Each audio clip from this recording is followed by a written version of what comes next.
The morning of April 19th, Sharon McClellan was standing in her kitchen in her home across from the Onslow Fire Hall.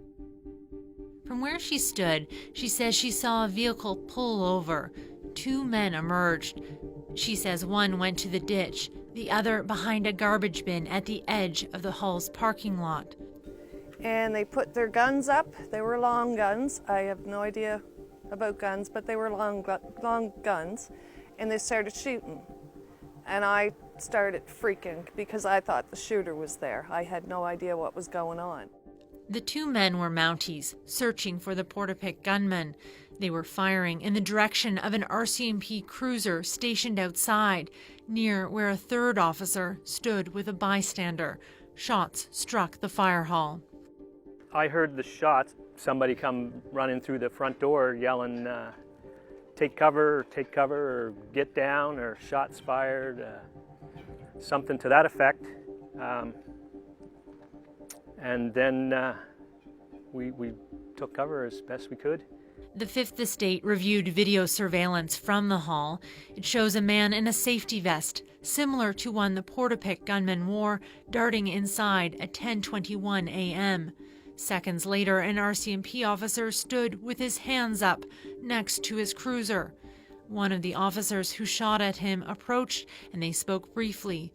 The two officers who fired their weapons left the property about 3 minutes after they arrived without ever speaking to the people inside.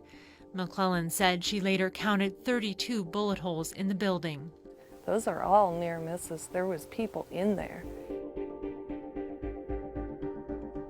There were a handful of people hiding inside the hall at the time. The fire truck saved their lives. That's my feeling. But the men inside didn't know who was shooting at them or if it was safe to come out. They hid for an hour, searching for updates online.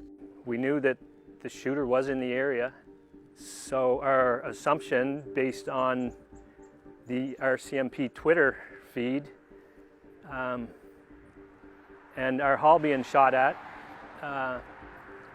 the obvious assumption was that the shooter was in the area. 7 months later, the firefighters remain shaken and still have questions. That's what makes me angry. This is supposed to be a comfort zone. Most fire halls are comfort zones. I know anybody would give up their fire hall to comfort somebody.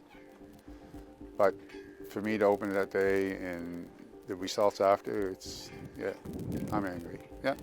The firefighters say the RCMP picked up the bill for the damage. Repairs cost about $39,000. Nova Scotia's police watchdog agency is still investigating. Elizabeth McMillan, CBC News, Onslow.